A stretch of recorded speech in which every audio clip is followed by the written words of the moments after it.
Now I'm talking about skeletal muscle. An organized skeletal muscle is made up of a number of muscle cells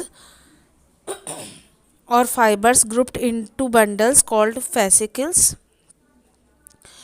तो एक organise skeletal muscle की अगर हम बात करें तो ये बहुत सारी मसल सेल्स यानी मसल फाइबर की बनी होती है और इस ग्रुप में बंडल में रहती है जिसे हम फेसिकल्स का नाम देते हैं. Fascicles are held together by a collagenous connective tissue layer called fascia. ये जो फेसिकल्स होते हैं ये आपस में एक कोलेजन कनेक्टिव टिश्यू से जुड़े हुए रहते हैं, इसको फेसिया बोलते हैं.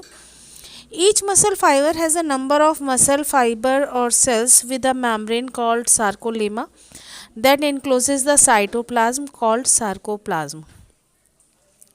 जो भी मसल के बंडल होते हैं उनमें बहुत सारे मसल फाइबर या मसल सेल्स होती हैं, उनके चारों तरफ एक मेम्ब्रेन होती है, उस मेम्ब्रेन को सार्कोलेमा कहते हैं और इसके अंदर जो साइटोप्लाज्म है जेली लाइक सब्सटेंस है उसे सार्कोप्लाज्म कहा जाता है.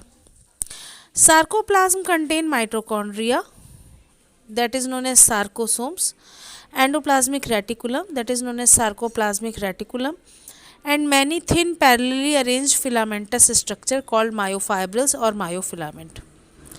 सार्कोप्लाज्म में बहुत सारे माइटोकॉन्ड्रिया होते हैं जिसे सार्कोसोम कहा जाता है, एंडोप्लाज्मिक रेटिकुलम होता है जिसे सार्कोप्लाज्मिक रेटिकुलम कहा जाता है और बहुत सारे thin parallel arranged filamentous structure होते हैं जिन्हें मायोफाइब्रिल्स या मायोफिलामेंट कहा जाता है. Each myofibril has throughout its length alternate dark and light bands that give the straight appearance of the muscles. Her myofibril जो है उसके पूरी लेंथ पे डार्क और लाइट बैंड्स होते हैं. Light band contain actin and are called I band that is isotropic band. Light band में actin पाया जाता है और इसे आई बैंड यानी आइसोट्रोपिक बैंड कहा जाता है. Dark band contain myosin and are called A band that is anisotropic band. और जो डार्क बैंड होता है उसमें मायोसिन होता है, उसको ए बैंड बोलते हैं यानी एनाइसोट्रोपिक बैंड बोलते हैं. In the centre of the I band is an elastic fibre called Z line to which the actin filaments are firmly attached.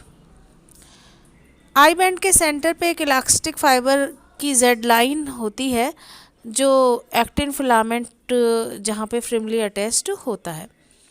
Portion of the myofibril between two Z lines is a sarcomere the functional contractile unit. Myofibril का portion जो दो Z line के बीच में होता है उसे sarcomere कहते हैं, ये फंक्शनल कॉन्ट्रेक्टाइल यूनिट है.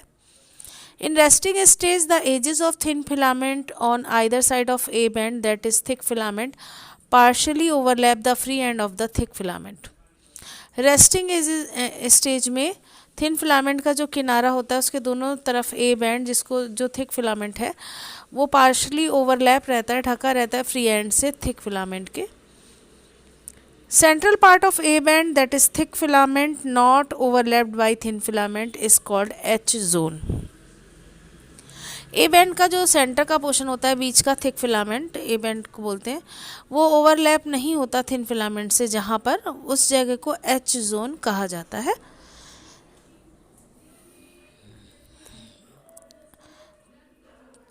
Actin filament contain 3 proteins actin, tropomyosin and troponin. तो कॉन्ट्रैक्टाइल प्रोटीन एक्टिन जो है और मायोसिन है, इन सब के स्ट्रक्चर की बात हम लोग अगले उसमें वीडियो में करेंगे और मायोसिन फिलामेंट का स्ट्रक्चर और उसकी फंक्शनिंग देखेंगे. तो इस वीडियो में इतना ही.